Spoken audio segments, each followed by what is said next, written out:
അപ്പോൾ നമുക്ക് നമ്മുടെ കറി റെഡിയാക്കാൻ വേണ്ടിയിട്ട് ഞാനിവിടെ അതാ ഒരു ഇടിയൻ ചക്ക എടുത്തിട്ടുണ്ട്. ഇവിടെ നമുക്ക് ഇടിയൻ ചക്ക ഇതേപോലത്തെ ഇങ്ങനത്തെ ചക്കയായിട്ടാണ് കിട്ടുന്നത്. എനിക്ക് തോന്നുന്നു ഇവിടെ നമുക്ക് പഴുത്ത ചക്കയായിരുന്നാലും കിട്ടുമ്പോഴായിരുന്നാലും ഒരുപാട് വലിയ ചക്കയല്ല കിട്ടുന്നത്. നമ്മുടെ അയ്യൂറിൻ്റെ ചക്കയുണ്ടല്ലോ, അതിൻ്റെ ചെറിയ ചക്കയായിരിക്കുമല്ലോ. കാരണം നാട്ടിൽ ഇടിയൻ ചക്ക എന്ന് പറയുമ്പോൾ കുറച്ച് നല്ല നീളം ഉണ്ടാവില്ല. പിന്നെ ഇതുമ്പോൾ ഈ വെള്ള കളർ കാണുന്നത് ഇവരിങ്ങനെ പേപ്പറിൽ പൊതിഞ്ഞിട്ടാണ് ഇങ്ങനെ ഓരോന്ന് വെക്കുക. അപ്പോൾ ആ മുള്ളുമ്മ ആ പേപ്പർ പിടിച്ചിരിക്കുന്നത് കേട്ടോ. അപ്പോൾ ഇതിന് ഈ പുറത്തെ ഈ ഗ്രീൻ കളറൊക്കെ നമുക്കൊന്ന് മാറ്റണമല്ലോ. എന്നിട്ട് ഇത് നമുക്ക് കുറച്ച് ചെറിയ പീസായിട്ട് നമുക്ക് കട്ട് ചെയ്തിട്ട് എടുക്കാം.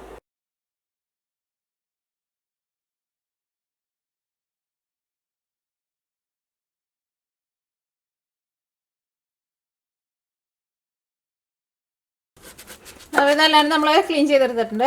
ഇനി ഞാനിത് ഇതേപോലത്തെ ഇത്രയ്ക്ക് പീസായിട്ടാട്ടോ കട്ട് ചെയ്തിട്ട് എടുക്കണേ. കാരണം ഇതിൻ്റെ ഇത് നല്ല സോഫ്റ്റ് ആണല്ലോ. അപ്പോൾ ഇതിൻ്റെ ഉള്ളിലേക്കൊക്കെ നന്നായിട്ട് നമ്മുടെ കറിയുടെ ഗ്രേവിക്ക് നന്നായിട്ട് പിടിച്ചോളും. അപ്പോൾ ഭയങ്കരമായിട്ട് ചെറുതാക്കണ്ട.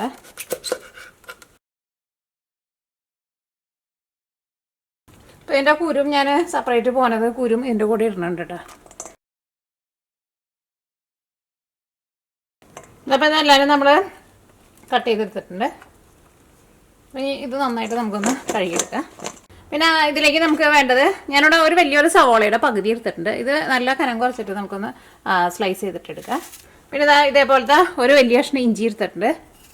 ഇഞ്ചി ആയിരുന്നാലും എന്നാലും ചതച്ചിട്ടെടുക്കുക, അല്ലെങ്കിൽ ഇതേപോലെ നല്ല കനം കുറച്ചിട്ട് ഇങ്ങനെ കട്ട് ചെയ്തിട്ടെടുക്കുക. പിന്നെ പച്ചമുളക് ഞാനിവിടെ 2 ചെറിയ പച്ചമുളക് എടുത്തിട്ടുണ്ട്. അല്ലെങ്കിൽ നമ്മൾ മുളക് പൊടിയാണ് കൂടുതൽ ചേർക്കുന്നത്. പച്ചമുളക് അത്രയ്ക്ക് മതി. പിന്നെ ഒരു വലിയൊരു തക്കാളി എടുത്തിട്ടുണ്ട്. ചെറിയ തക്കാളി എന്ന് വെച്ചിട്ടുണ്ടെങ്കിൽ നിങ്ങൾ അതനുസരിച്ചിട്ട് തക്കാളി കൂടുതലെടുക്കുക. അത് നമുക്ക് കറി വയ്ക്കുമ്പോൾ കട്ട് ചെയ്തിട്ട് ചേർക്കാം. പിന്നെ ഇതിലേക്ക് നമുക്ക് വേണ്ടത് വെളുത്തുള്ളിയാണ് വേണ്ടത്. ഞാനിവിടെ 4 അല്ലി വലിയ വെളുത്തുള്ളി എടുത്തിട്ടുണ്ട്. അതും കൂടിയിട്ടൊന്ന് ക്ലീൻ ചെയ്തെടുത്തിട്ട്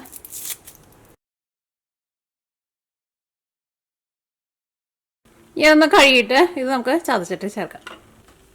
അപ്പോൾ വെളുത്തുള്ളി നമ്മൾ ചതച്ചെടുത്തിട്ടുണ്ട്. നമുക്ക് ഇതിലേക്ക് വേണ്ടത് തേങ്ങയാണ് വേണ്ടത്. ഞാനിവിടെ ഒരു ചെറിയ തേങ്ങയുടെ പകുതി എടുത്തിട്ടുണ്ട്.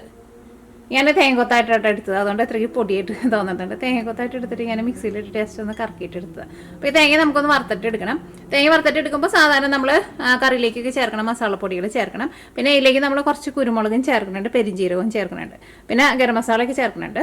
പക്ഷേ പെരിഞ്ജീരകം നമ്മൾ കുറച്ച് കൂടുതൽ ചേർക്കും. അത് ഞാൻ ഓരോന്ന് ചേർക്കുമ്പോൾ അതിൻ്റെ അളവ് പറയട്ടെ. ഫസ്റ്റ് നമുക്ക് തേങ്ങ നമുക്കൊന്ന് വറുത്തെടുക്കാം.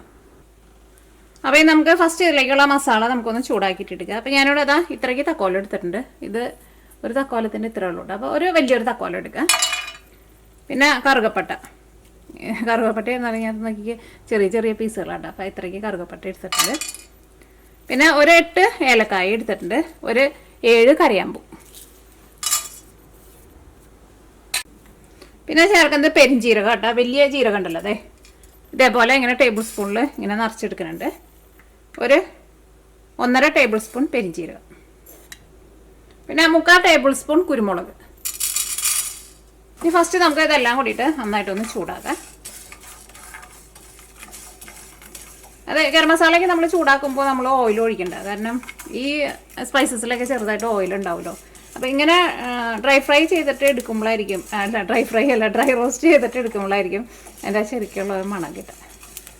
അപ്പോൾ ഇത് നന്നായിട്ടൊന്ന് ചൂടായി കഴിഞ്ഞ് കഴിയുമ്പോൾ പിന്നെ നമുക്ക് ഇതിലേക്ക് തേങ്ങയൊക്കെ ചേർത്തിട്ട് വെളിച്ചെണ്ണയൊക്കെ ചേർത്തിട്ട് നമുക്ക് മൊരിച്ചിട്ട് എടുക്കണം. ഇങ്ങനെ ചൂടാക്കുമ്പോൾ തന്നെ നമുക്ക് നല്ലൊരു മണം കിട്ടും. നമ്മൾ ഓയിൽ ഒഴിച്ചിട്ട് നമ്മൾ ചൂടാക്കുമ്പോൾ ആ മണം കിട്ടില്ല. അപ്പോൾ നമ്മുടെ മസാലയൊക്കെ നന്നായിട്ട് ചൂടായിട്ടുണ്ട്. ജീരകമൊക്കെ നന്നായിട്ട് പൊട്ടിയിട്ടുണ്ട്. കരിഞ്ഞു പോരുത് കേട്ടോ. ഞാൻ അടുത്തത് നമ്മളിതിലേക്ക് എടുത്ത് വെച്ചിരിക്കുന്ന തേങ്ങ ഉണ്ടല്ലോ, തേങ്ങയാണ് ചേർക്കുന്നത്. പിന്നെ മസാലകളെല്ലാം ഞാൻ പൊടിയായിട്ടാണ് ചേർക്കുന്നത്. അപ്പോൾ നിങ്ങൾ മുഴുവനായിട്ടുള്ള മല്ലിയാണ് ചേർക്കണതെന്ന് വെച്ചിട്ടുണ്ടെങ്കിൽ എൻ്റെ അടുത്ത് ഇപ്പോൾ നാട്ടിൽ നിന്ന് പൊടിച്ചുകൊണ്ട് നല്ല ഫ്രഷ് ആയിട്ടുള്ള മല്ലിയുണ്ട്. അല്ലെങ്കിൽ മുഴുവനായിട്ടുള്ള മല്ലിയാന്ന് വെച്ചിട്ടുണ്ടെങ്കിൽ ഈ തേങ്ങ ചേർക്കാൻ പോണതിന് മുമ്പ് മുഴുവനായിട്ടുള്ള മല്ലി ചേർക്കാം. ഒരു 2.5 ടേബിൾ സ്പൂൺ മുഴുവനായിട്ടുള്ള മല്ലി ചേർക്കാം കേട്ടോ. എന്നിട്ട് മല്ലി ചേർത്തിട്ട് നന്നായിട്ട് ചൂടായി കഴിഞ്ഞിട്ട് തേങ്ങ ചേർത്താൽ മതി. ഇപ്പോൾ നമ്മൾ പൊടിയായിട്ട് ചേർക്കുന്നത് കൊണ്ട് തന്നെ ഈ തേങ്ങ ഒന്ന് മൊരിഞ്ഞ് കഴിഞ്ഞിട്ടാണ് നമ്മൾ മല്ലിപ്പൊടിയൊക്കെ ചേർക്കാൻ വേണ്ടിയിട്ട് പോകുന്നത്. കാരണം മല്ലി എപ്പോഴും ഇതേപോലെ നമ്മൾ തേങ്ങ വറുത്തിട്ട് എടുക്കുമ്പോൾ നല്ല ഫ്രഷ് ആയിട്ടുള്ള മല്ലി വേണം, നല്ല ആ കറിക്ക് നല്ല ടേസ്റ്റ് ഉണ്ടാവുള്ളൂ. അപ്പോൾ എൻ്റെ അടുത്ത് ഇപ്പോൾ പുതിയ മല്ലിപ്പൊടിയാണ്, നല്ല മണമുണ്ട്. അപ്പോൾ അതുകൊണ്ട് നമ്മൾ പൊടി ചേർക്കണം കേട്ടോ. കടയിൽ നിന്ന് വാങ്ങേണ്ടതൊക്കെയെന്ന് വെച്ചിട്ടുണ്ടെങ്കിൽ നമ്മൾ മുഴുവനായിട്ടുള്ള മല്ലി ചേർത്താൽ മതി. ഇതിലേക്ക് നമുക്ക് കുറച്ച് വെളിച്ചെണ്ണ ഒഴിക്കാം, തേങ്ങ ഒന്ന് മുരിഞ്ഞ് കിട്ടാൻ വേണ്ടിയിട്ട്. തേങ്ങ അങ്ങനെ ചെറിയ തീയിൽ കിടന്നിട്ട് മൊരിഞ്ഞ് വരുമ്പോൾ ആ തേങ്ങയുടെ ഉള്ളിൽ ഒരു വെളിച്ചെണ്ണ ഉണ്ടല്ലോ, ആ വെളിച്ചെണ്ണ ഇങ്ങനെ പുറത്ത് വരും. അപ്പോൾ അതിനെ മൊരിച്ചിട്ട് എടുക്കുമ്പോൾ ആ ടേസ്റ്റ് ഉണ്ടാവുള്ളൂ. ഞാനിവിടെ തീ വെച്ചേക്കണം നോക്കിയേ, വെള്ളയെ കുറച്ച് തന്നെ വെച്ചിട്ടുണ്ട്. എന്നെ കുറച്ച് വലിയ പറഞ്ഞത്, അപ്പോൾ അതുകൊണ്ട് ഞാൻ ലോ ഫ്ലെയിമിലാണ് വെച്ചേക്കുന്നത്. അപ്പോൾ നിങ്ങൾ അതനുസരിച്ച് തീ അഡ്ജസ്റ്റ് ചെയ്ത് വെക്കാം. ഇതിലേക്ക് നമുക്ക് കുറച്ച് കറിവേപ്പിലയും കൂടിയിട്ട് ചേർക്കാം. ഇതാ നോക്കിയേ, ഇപ്പോൾ നമ്മുടെ തേങ്ങ മൊരിഞ്ഞ് ആ ഗോൾഡൻ കളറിൽ നിന്ന് മാറിയിട്ട് നല്ലൊരു ബ്രൗൺ കളറായിട്ടുണ്ട്. ഇതേപോലെ വരണം കേട്ടോ, കരിഞ്ഞിട്ട് ബ്രൗൺ കളർ ആവരുത് കേട്ടോ. ഇതിലേക്ക് നമ്മൾ മസാലപ്പൊടികളൊക്കെ ചേർക്കാണ്. തീ നന്നായിട്ട് കുറച്ച് തന്നെ വെച്ചിട്ടുണ്ട്. അപ്പോൾ ഫസ്റ്റ് നമുക്ക് ഇതിലേക്ക് മഞ്ഞൾപ്പൊടി ചേർക്കാം. അപ്പോൾ ഞാൻ ഇതിലേക്ക് ഒരു 1/2 ടേബിൾ സ്പൂൺ മഞ്ഞൾപ്പൊടി ചേർക്കുന്നുണ്ട്. ഈ മഞ്ഞൾപ്പൊടി ഫസ്റ്റ് നന്നായിട്ടൊന്ന് മൊരിയട്ടെ. ഇതെല്ലാവരും നന്നായിട്ട് മൊരിഞ്ഞിരിക്കുന്നത് കൊണ്ട് തന്നെ മസാലപ്പൊടികളൊക്കെ ഏതായാലും പെട്ടെന്ന് മൊരിയിട്ടോ. അല്ലെങ്കിൽ സാധാരണ നമ്മൾ സവോള വഴറ്റിയിലേക്കൊക്കെ ചേർക്കുമ്പോൾ സവോളയിൽ ഓൾറെഡി കുറച്ചിങ്ങനെ ഒരു വെള്ളം ഉണ്ടാവില്ല. അപ്പോൾ അതുകൊണ്ട് തന്നെ മസാലപ്പൊടികൾ മൊരിയാൻ വേണ്ടി ഇത്തിരി സമയം എടുക്കും. പക്ഷേ ഇതിനകത്ത് മസാലപ്പൊടികൾ പെട്ടെന്ന് മൊരിയും. അപ്പോൾ നമ്മുടെ മഞ്ഞൾപ്പൊടി നന്നായിട്ട് മൊരിഞ്ഞിട്ടുണ്ട്. ഇതിലേക്ക് നമുക്ക് മല്ലിപ്പൊടി ചേർക്കാം. മല്ലിപ്പൊടി ഞാനിവിടെ ഇതേപോലെ ഇങ്ങനെ ടേബിൾ സ്പൂണിൽ ഇങ്ങനെ കുമ്പാരം പോലെ എടുക്കുന്നുണ്ട്. ഒരു 1.25 ടേബിൾ സ്പൂൺ മല്ലിപ്പൊടി. അത് നിങ്ങൾ മറ്റേ മെഷറിംഗ് സ്പൂണിൽ വടിച്ചിട്ടുള്ള അളവ് എടുക്കാമെന്ന് വെച്ചിട്ടുണ്ടെങ്കിൽ ഇതിലും കൂടുതലുണ്ടാവും കേട്ടോ. അപ്പോൾ നിങ്ങളൊരു 2.5 ടേബിൾ സ്പൂൺ എടുക്കണം കേട്ടോ. ഇതിപ്പോൾ നമ്മളൊരു കുമ്പാരം പോലെയല്ലേ എടുത്തത്, അപ്പോൾ അത് കുറച്ച് കൂടുതലുണ്ട് കേട്ടോ. അപ്പോൾ മല്ലിപ്പൊടിയും ഞാൻ അത് കിടന്നിട്ട് നന്നായിട്ട് മുരിഞ്ഞിട്ടുണ്ട്. ഇതിലേക്ക് നമുക്ക് മുളക് പൊടി ചേർക്കാം.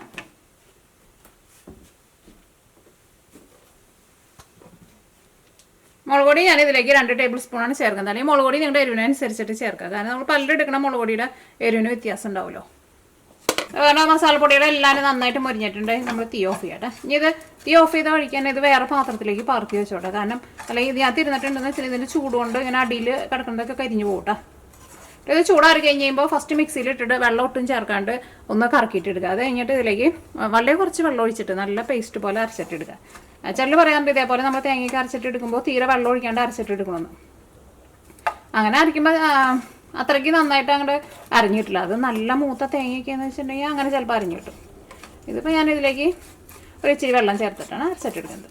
നമ്മൾ വറുത്തിട്ട് എടുക്കുമ്പോഴായിരുന്നു നല്ല അത്യാവശ്യം നന്നായിട്ട് വെളിച്ചെണ്ണയ്ക്ക് ഒഴിച്ചിട്ടുണ്ടെന്ന് വെച്ചിട്ടുണ്ടെങ്കിൽ തീരെ വെള്ളം ഇല്ലാണ്ട് നമുക്ക് അരച്ചെടുക്കാൻ വേണ്ടിയിട്ട് പറ്റും.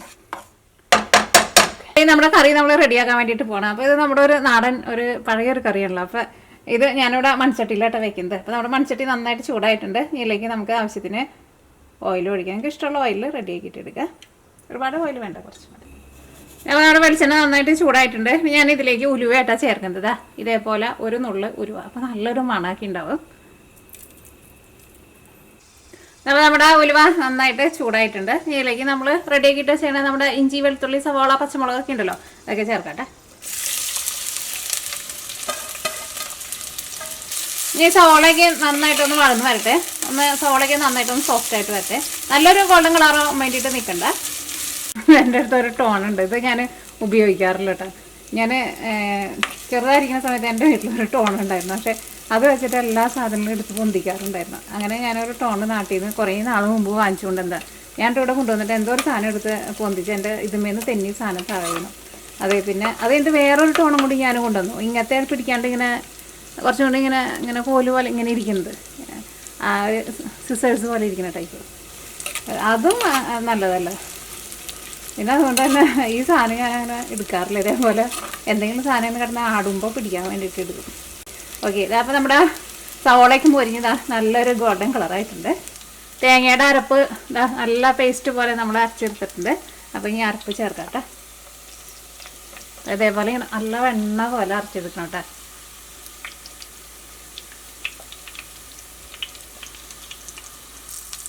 ഇതിലേക്ക് നമ്മൾ ഒരു തക്കാളി എടുത്ത് വെച്ചിട്ടുണ്ടായിരുന്നില്ല, തക്കാളി ചേർക്കാം. തക്കാളി സെപ്പറേറ്റ് വളർത്തുന്നുണ്ട് കേട്ടോ. നമ്മുടെ ഇടിഞ്ചക്കയുടെ കൂടെ തന്നെ ഇട്ടിട്ട് നമുക്ക് വേവിച്ചിട്ട് എടുക്കാം.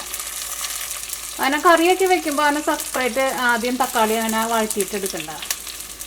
കാരണം കഷ്ണങ്ങളൊക്കെ ഇട്ട് വേവിക്കാൻ അത്യാവശ്യം നന്നായിട്ട് സമയം എടുക്കില്ല. അപ്പോൾ തക്കാളി ഇരുന്നാൽ അതിൻ്റെ കൂടെ കിടന്നിട്ടാണ് വെന്തോളും. അപ്പോൾ ആ തക്കാളിയുടെ ആ പുളി അങ്ങോട്ട് ഇറങ്ങുമ്പോൾ ആ കഷ്ണത്തിലേക്ക് കഴിഞ്ഞാലും നന്നായിട്ട് ആ പുളി പിടിക്കുകയും ചെയ്യും. ഇതിലേക്ക് നമുക്ക് ആവശ്യത്തിന് ഉപ്പ് ചേർക്കാം. ഇതിലേക്ക് നമ്മൾ കട്ട് ചെയ്ത് വെച്ചേക്കണ കഷ്ണങ്ങൾ ചേർക്കട്ടെ.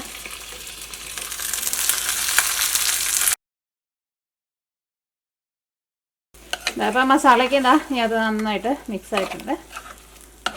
നമുക്ക് മിക്സിയുടെ ജാറിൽ കുറച്ച് വെള്ളം ഒഴിച്ച് കുറച്ച് വെള്ളം കൂടി ഇതിലേക്ക് ചേർക്കാം. അപ്പോൾ ഇനി ഇതിലേക്ക് നമ്മൾ വെള്ളം ചേർക്കട്ടെ.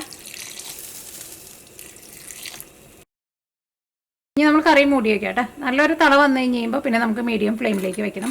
കാരണം ഈ അരപ്പിൽ കിടന്നിട്ട് ഒരു ഭയങ്കര ഹൈ ഫ്ലെയിമിൽ കിടന്ന് വേവാണ്ട് ഒരു മീഡിയം ഫ്ലെയിമിൽ കിടന്നിട്ട് വെന്ത് വരണം. അത് എന്ത് കറി നമ്മൾ വെക്കുമ്പോഴായിരുന്നാലും അങ്ങനെയാണല്ലോ. എന്നാലേ ഈ കറിയുടെ ഇപ്പോൾ നമ്മൾ ഇതിനകത്തേക്ക് വെള്ളമല്ലേ ചേർത്തത്, അപ്പോൾ ആ വെള്ളമൊക്കെ നന്നായിട്ട് തിളച്ച് ആ ഗ്രേവിയുടെ കൂടെ കൊണ്ട് മിക്സായി കറിക്കായിരുന്നാലും നല്ല ടേസ്റ്റ് ഉണ്ടാവുള്ളൂ. ഫസ്റ്റ് തീ നന്നായിട്ട് കൂട്ടി വയ്ക്കുക. കറി നന്നായിട്ട് തിളച്ച് കഴിയുമ്പോൾ ചെറിയ തീയിലേക്ക് വയ്ക്കുക. അപ്പോൾ നമ്മുടെ കറി നോക്കിക്കേ, അതിൻ്റെ ഗ്രേവിക്ക് ഒന്ന് ചെറുതായിട്ടൊന്ന് തിക്കായിട്ട് വന്നിട്ടുണ്ട്. ഇതിനകത്ത് നമ്മുടെ ഇടിയൻ ചക്കയൊക്കെ നന്നായിട്ട് വെന്തിട്ടുണ്ട്. ചാറായിരുന്നാലും നല്ലൊരു കുറുകിയ ചാറായിട്ട് വന്നിട്ടുണ്ട് കേട്ടോ. അപ്പോൾ ഈ കറിയിലേക്ക് നമുക്ക് ഇനി താളിച്ച് ഒഴിക്കാം. അപ്പോൾ വെളിച്ചെണ്ണ നന്നായിട്ട് ചൂടായിട്ടുണ്ട്. ഫസ്റ്റ് നമുക്ക് കടുക് പൊട്ടിക്കാം. ഞാനിതിലേക്ക് താളിക്കാൻ വേണ്ടിയിട്ട് വെളുത്തുള്ളിയായിട്ട് എടുക്കണത്. സാധാരണ നമ്മൾ കുഞ്ഞുള്ളിയല്ലേ എടുക്കാറുണ്ട്, പക്ഷേ ഇതിലേക്ക് എനിക്ക് വെളുത്തുള്ളി നന്നായിട്ട് മുരിച്ചിട്ട് ചേർക്കുന്നത് ഇഷ്ടം. അല്ലേ കുറച്ച് കറിവേപ്പിലയും ചേർക്കാം. ഒരു ഇച്ചിരി മുളക് പൊടിയും ചേർക്കുന്നുണ്ട്.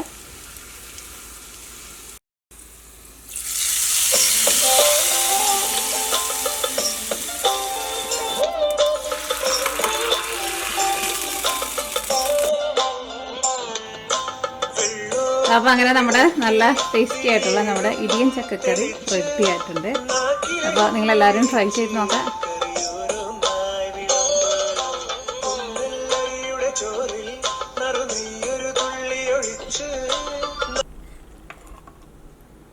അതിൻ്റെ ചാറ് നോക്കി